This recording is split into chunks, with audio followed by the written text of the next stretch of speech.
Hello and welcome to today's content, which will be on Fryevia and her EX. I will be analyzing her and her kit in general, and I honestly did not believe I would be making a video for her because I thought she was a dead unit, but with her EX changes, she's definitely a unit worth talking about or just knowing about her changes. Without further ado, let's begin. For her main job takeaways, it's going to be Spell Blade. For her base unit, she's going to get Blizzard Blade, Bio Blade, Silence Blade, Blizzaga Blade, Chicken Blade. As you can see on the right side, they are almost all one tile away, and only Blizzaga Blade will be 2 tiles away, AoE. So as you can see, it's going to be very close range in general. After that, we have Magic Barrier, which she can give herself 50% for 3 times. Her EX upgrade turns a Magic Barrier into Attract Barrier, which is very, very good, because it still keeps the magic damage mitigation, but also gives her hate for 12 amount of hate, which is very nice to have. After that, her EX upgraded ability is going to be Spell Veil Blade, which it's going to be a magic slash attack. Oh yeah, all of these are magic slash attacks, in case you didn't know, because it's Spell Blade.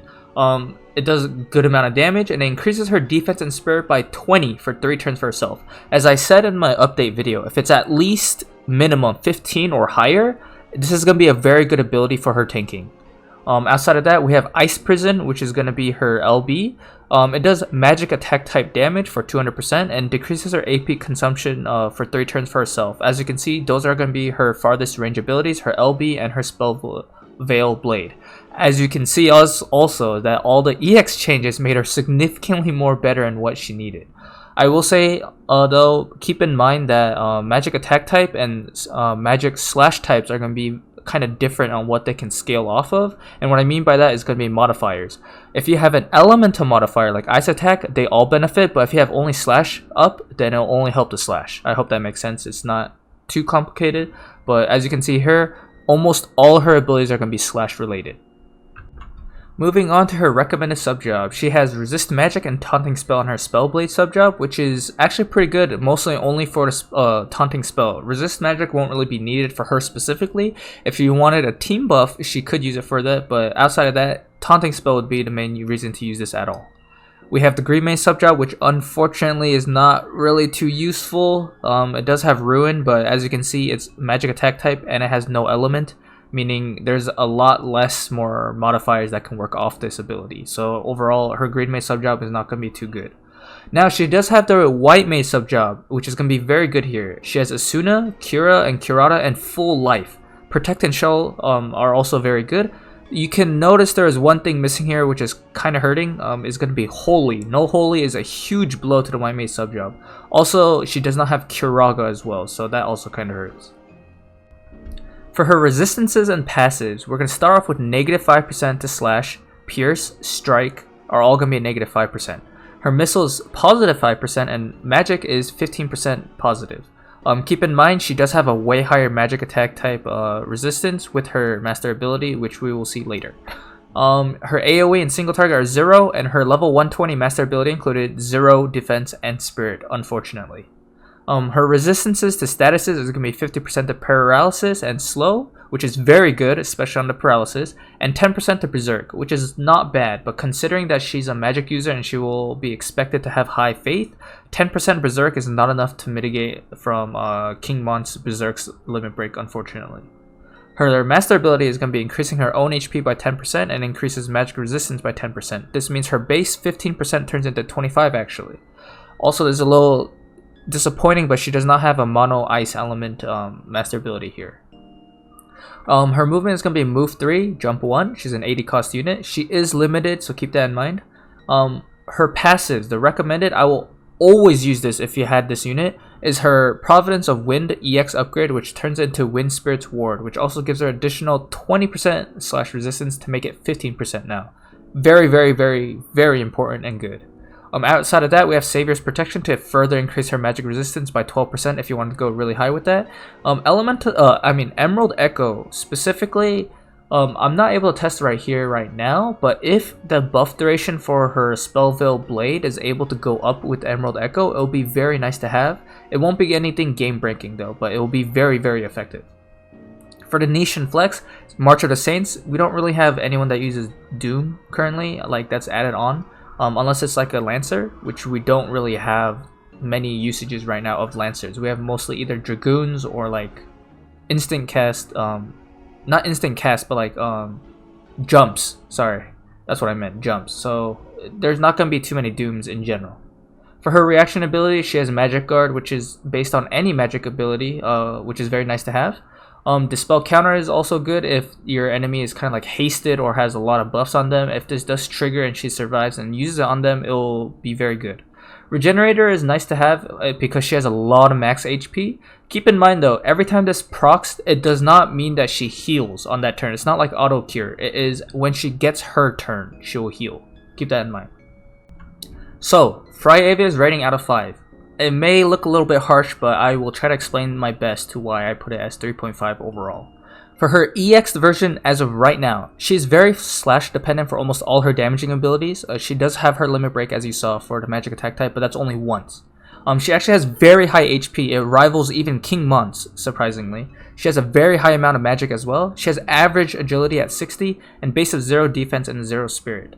She's capable of dealing like decent damage on single target and AoE abilities, but they're all very short ranged. Even her long range one, only her limit break gets to that 200% damage modifier.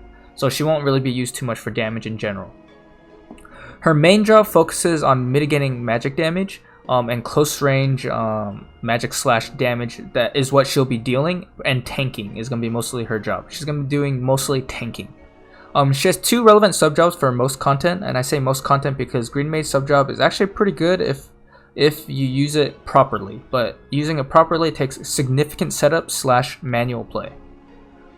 She has no 100% hit abilities, as we said earlier, so evasion is definitely going to be very good against Fryevia, especially with like Katone and Unkillable Zazan coming out. She's going to have a very hard time against them.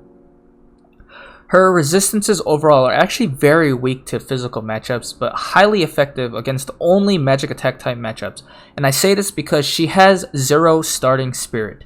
I remember back like a long time ago when I was on Reddit and I was talking about how my Ramza hit her for 3.1k with the Banish Aga Blade, and a lot of people are calling lies out on me because they're like, what are you talking about? She has very high magic attack resistance. It's like, no, she doesn't. Well, she does, but the Banish Aga Blade hits her slash stat, not her magic attack type, and people didn't really understand that at that time. It hits her spirit specifically and slash with the Banish Aga Blade.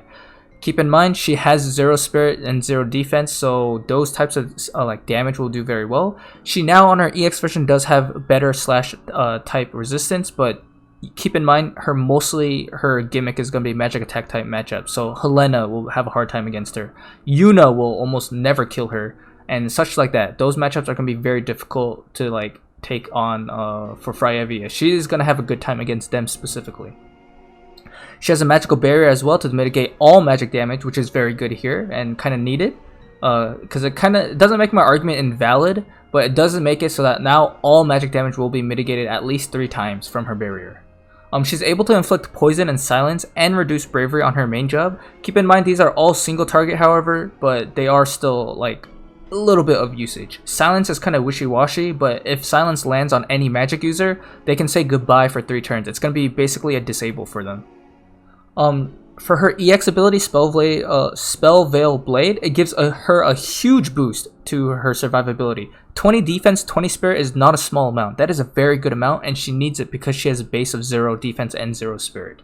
Very, very good. Her EX also gave her a huge HP boost alongside with her magic and some agility. She was actually originally very, very slow as a unit, but now she actually is kind of more up to date on terms of agility. She is like usable in her good state. Hopefully her EX also gave her a much needed AI fix. I remember in the past, before her EX and the ability toggle, her AI was atrocious, like almost unusable atrocious. It was just so bad. Hopefully with EX and with ability toggling, now we can get her to do what we want, but we'll have to see. For the future and longevity, I gave her a 3.5 out of 5 because I don't see her being useful enough later on. The reason why is, while her magic stat is actually very, very high, she has no modifiers or passes to help boost the damage past that base amount. She actually even has a higher magic stat than Helena, like Black Robed Helena. However, Helena does have passives and stuff to further boost it further. Who is it? Fryevia does not have any of that. She does not even have modifiers for slash or ice. like on her master ability. She just doesn't have any of those extra boosts that is needed to deal more relevant damage.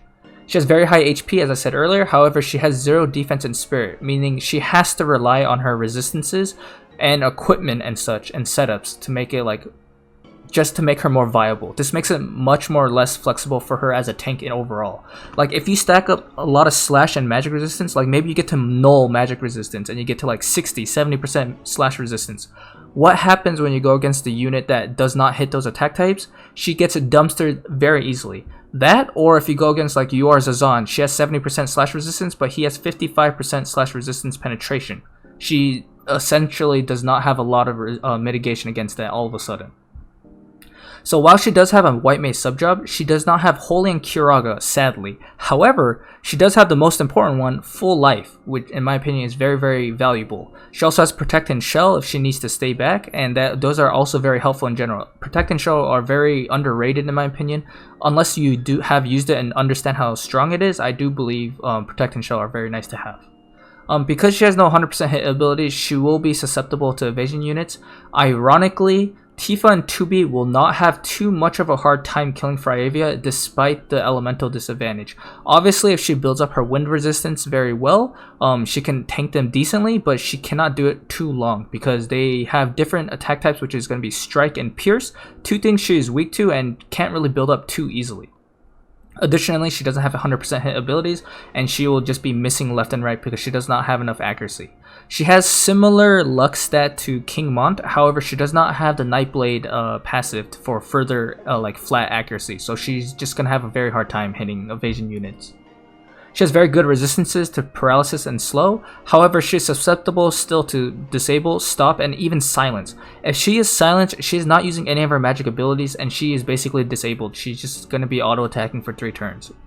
Her limit break actually costs a lot of AP to even use, and while she does have low starting AP, she will need AP generation assistance in general. She's not like a red mage or like a mage in general where they have at least half or like 75% of their AP. She starts with lower AP like almost all other regular like melee units in general, like non-magic units. So she does need some AP generation if possible. Otherwise, she'll just get 1 or 2 attacks out and then she's kind of just auto attacking.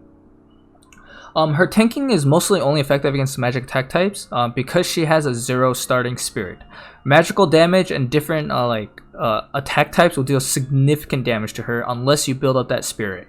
For example, if we have Jaden out in the JP servers, he has magic bullets or magic missiles. So if she has like 100% magic resistance, but she has 0 spirit, Jaden's hitting that 0 spirit just fine. He will have a heyday with her. He'll be doing almost full unmitigated damage. She does have 5% missile resistance, but you get the point. If she has 0 spirit, any other magic types like magic slash, magic strike, magic missile, they will do a lot more damage to her unless she has that spirit stat. She takes a significant amount of resources compared to other like similar tanks like Dwayne, King Mont, Rain, even Charlotte coming out to reach the same level of tankiness as their level, as well as to like maintain hate. She doesn't have any innate hate. She has to cast her ability to do it first, meaning if we're on a smaller map and you are able to move first because she is slower, she doesn't have like super high agility and like they kind of close the distance. A lot of people had this AI issue when we had specifically Venera on the castle map arena. If she just ran up right in front of you because she had 5 move and then you don't get any buffs off, you just have to attack her straight up. Fryevia is completely useless. She will be doing that and you have nothing to do.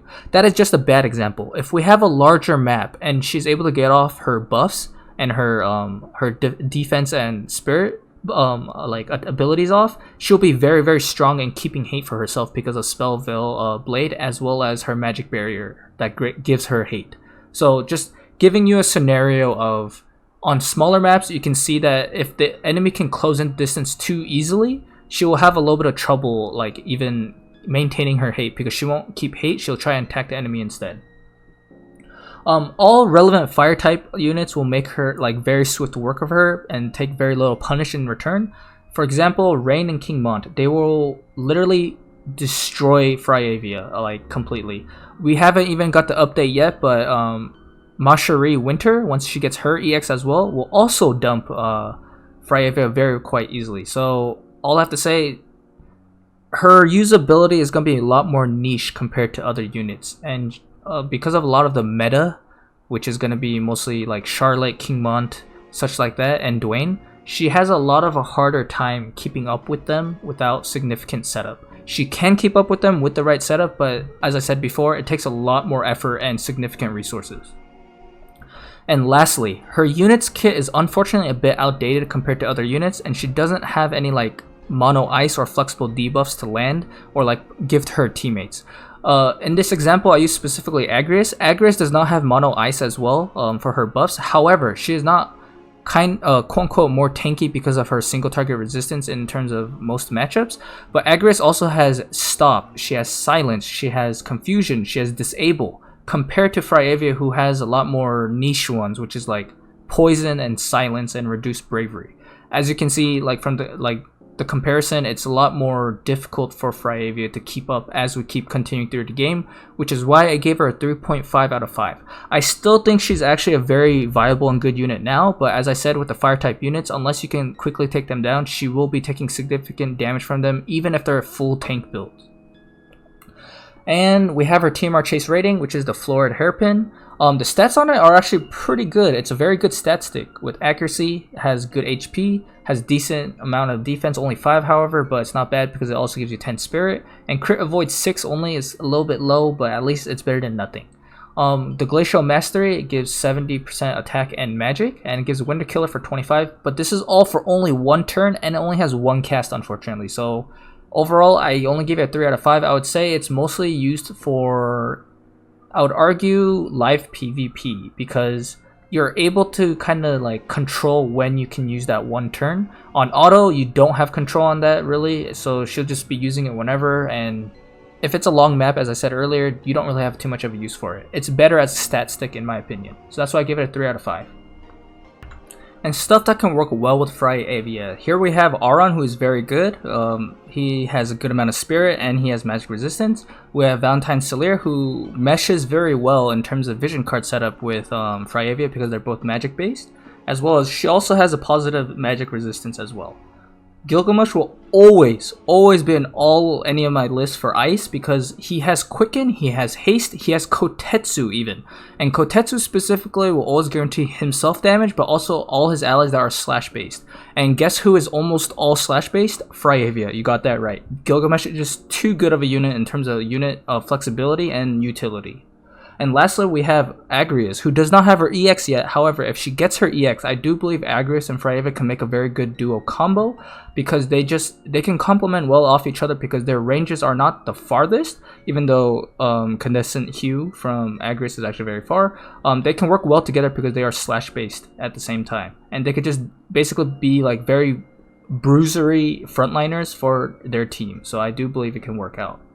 Also, Fryevia could also just be on heal duty while tanking at the same time, so I do believe it could work. For item TMR specifically, Ayaka's boots going to be very important if you want spirit, if you don't have spirit on your armor or like your accessory slots. So in general, Ayaka TMR would be very nice to have. There are other weapon TMR such as like the Crimson Rapier that has the 8% slash resistance if you want to go that route as well. Bells are also going to be good on her because she does have low starting AP and she actually needs AP to keep up her Spell Veil Blade ability up if she wants to keep using that. Outside of that, Plathelm is going to be one of the best options for her, and then Brigadine will also be good in terms of defense matchups and AoE because she already has very high magic attack resistance, magic attack type resistance, so you don't really need to build that up higher. You just either need more spirit or her other resistances in my opinion. So yeah. Outside of that, I hope you liked my unit review on Fryevia, and once again, we're at the end of the video. If you liked it, please like and subscribe, and until the next video, peace out.